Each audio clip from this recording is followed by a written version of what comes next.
ইতিমধ্যে আমাদের মধ্যে উপস্থিত হয়ে গেছে। আমরা দেখেছি অনেকদিন আগে আমি রামনগরের গ্রামে গেলাম, এক ভদ্রলোক উনি বলছিলেন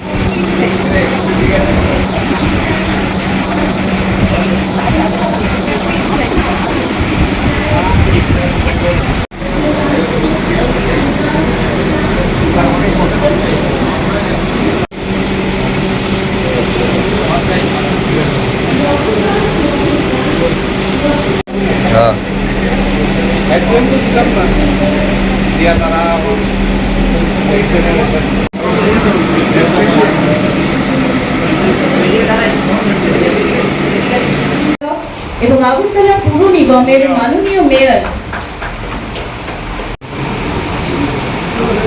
এবং সেই একই সঙ্গে বরণ করে নিচ্ছে আজকের অনুষ্ঠানের honored and privileged to have you. Thank you so much sir. মুখ্য অতিথিকে ত্রিপুরার ঐতিহ্য ঋষা পড়িয়ে আমরা আনন্দিত আজ এমনই এক মহতি অনুষ্ঠানে আপনাদের আজকের এই অনুষ্ঠানে উপস্থিত হয়েছেন রামকৃষ্ণ ক্লাবের সেক্রেটারি শ্রী সঞ্জয় মজুমদার।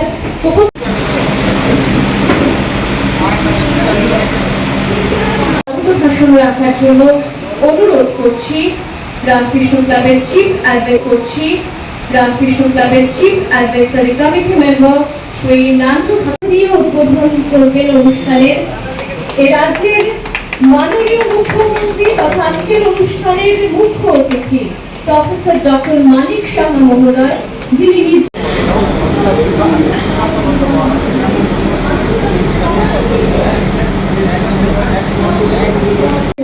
সেখানে রামকৃষ্ণ ক্লাব আহ্বান করছে ত্রিপুরা বাঁচানোর জন্য।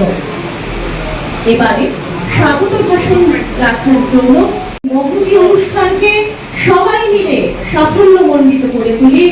হাতে হাত রাখবো মহোদয়কে।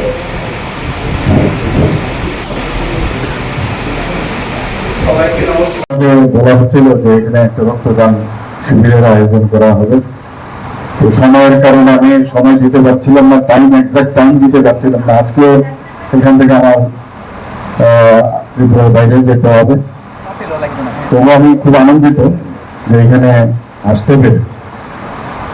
এখানে আজকে সবচেয়ে আমার এখানে ভালো লাগলো যে একজন মেয়ে যার সম্পর্কে এখানে যিনি ঘোষিকা আছেন উনি বলেছেন যে উনি আজকে রক্ত দিচ্ছেন, মানে চ্যালেঞ্জ গার্ল, সে আজকে রক্ত দিচ্ছেন এখানে। আমি সত্যি আপ্লুত ওকে দেখে। ওকে যখন আমি জিজ্ঞেস করলাম, এত সুন্দরভাবে প্রশ্ন উত্তর দিচ্ছিল, আমি বুঝতেই পারিনি যে এই ধরনের নর্মালি লাগলো আমার কাছে। অত্যন্ত আনন্দিত এই ধরনের ওকে দেখে। অন্যান্য যারা চ্যালেঞ্জের পার্সন আছেন তারাও কিন্তু অনেকটা বেশি উদ্বুদ্ধ হবে। একদিকে রক্তদান করা, এটা কিন্তু যেমন এখানে ক্লাবের মাধ্যমে হলো, তাতে করে অন্যান্য যারা ক্লাব বা সামাজিক সংস্থা বা অন্যান্য প্রতিষ্ঠান তারাও কিন্তু উদ্বুদ্ধ হবে। এবং আমরা সবাই জানি যে 18 বছর থেকে 60 বছর বা যারা নিয়মিত রক্তদান করেন তারা 65 বছর পর্যন্ত রক্ত দিতে পারে। এবং মহিলারা বছরে ম্যাক্সিমাম 3 বার রক্ত দিতে পারে, পুরুষেরা 4 বার রক্ত দিতে পারে। এবং রক্তদানে কিন্তু নিজের শরীরও কিন্তু ভালো থাকে, কারণ রক্তদানে আয়রনের যে এক্সেস আয়রন সেটা কিন্তু শরীর থেকে বেরিয়ে যায়, তাতে করে এই যে হার্ট অ্যাটাকের যে বিষয় সেটা কিন্তু মুক্ত হয়। তো অনেকেই বিষয় এইসব জিনিস নিয়ে কিন্তু আলোচনা প্রয়োজন। এবং আমাদের শরীরে অতিরিক্ত রক্ত থাকে কিন্তু, এবং তার সামান্য যে অতিরিক্ত রক্ত সেটাই আমরা কিন্তু দান করি। তো সেই জায়গায় দাঁড়িয়ে আমি আপনাদের মাধ্যমে এখানে মিডিয়া বন্ধুরা আছেন তাদেরকে আমি বলবো যে রক্তদানে সবাই যেন এগিয়ে আসে, এবং একজন মানুষও যেন রক্তের অভাবে ত্রিপুরাতে, অ্যাটলিস্ট আমি বলবো যেহেতু আমরা ত্রিপুরা নিয়ে কথা বলছি, এখানে একজন মানুষ যেন রক্তের অভাবে না মারা যান। এই কথাটা আমার পূর্ববর্তী বক্তা মেয়র সাহেব বলেছেন যে ত্রিপুরাতে কিন্তু এখন রক্তের অভাবে মারা গেছে এরকম ঘটনা কিন্তু নেই। কারণ আমরা জানি যে পপুলেশনের 1% রক্ত মজুদ থাকতে পারে।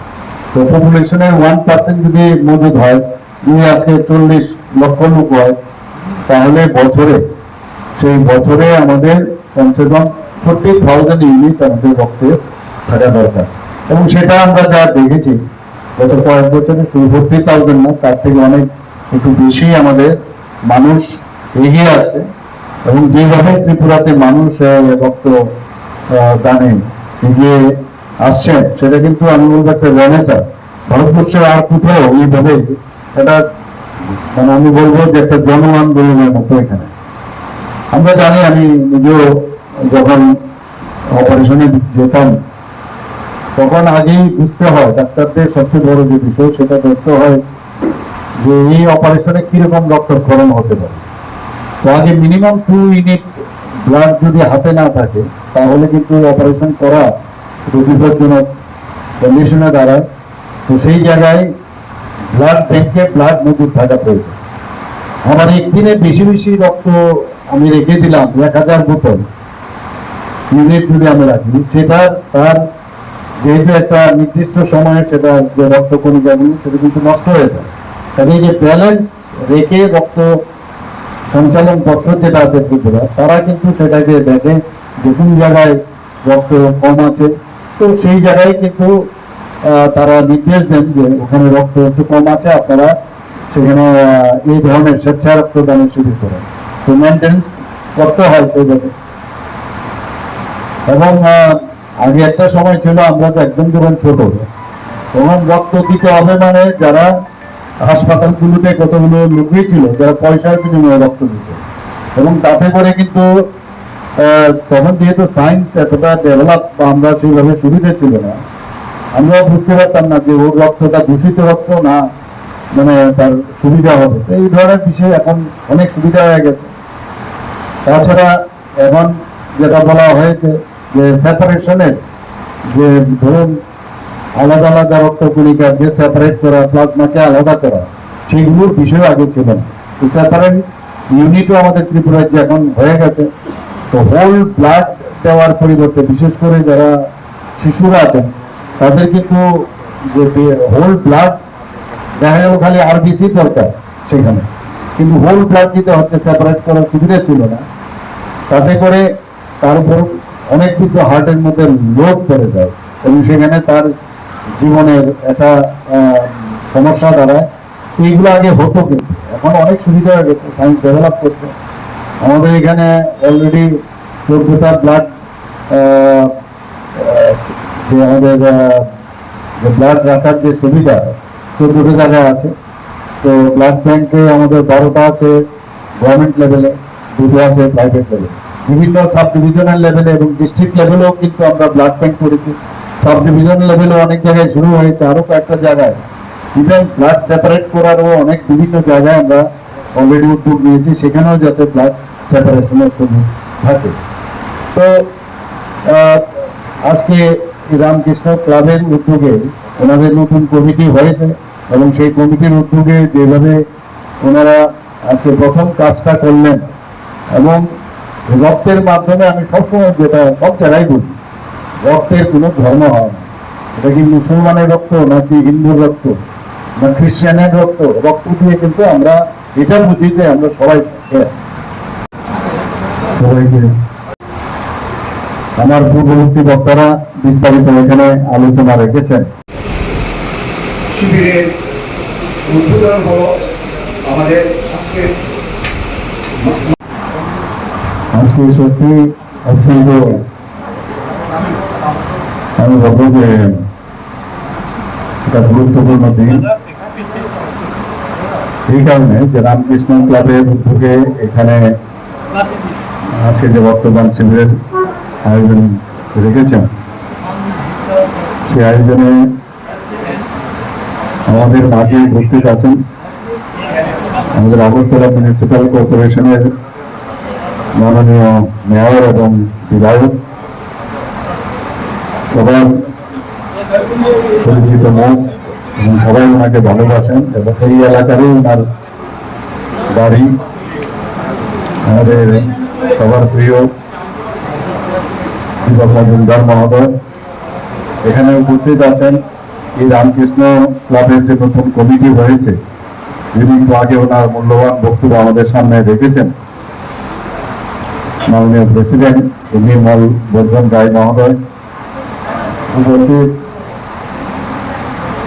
এখানে আমাদের মাঝে শ্রী সঞ্জয় মজুমদার, এই ক্লাবের সম্মানিত সেক্রেটারি, নান্টু ভট্টাচার্য মহোদয়ের পাশাপাশি উনি চিফ অ্যাডভাইজারি যে কমিটি হয়েছে ক্লাবে তার সম্মানিত সদস্য শ্রী অমিতাভ ভট্টাচার্য, বিশিষ্ট সমাজবিদ রয়েছেন, মা ও বোনেরা, এবং বিশেষ করে যারা ব্লাড ডোনার, যারা আজকে স্বেচ্ছা রক্তদান করতে এসছেন, এবং যারা ডাক্তারবাবুরা এবং ডাক্তারবাবুদের সাথে যারা অন্যান্য এলাইড হেলথ ওয়ার্কার্স এসছেন, এবং আমার সামনে উপস্থিত আছেন এই এলাকার বিশিষ্ট ব্যক্তিবৃন্দ এবং আমার প্রিয় সাংবাদিক বন্ধুরা, সবাইকে আমি হাত দিয়ে করি।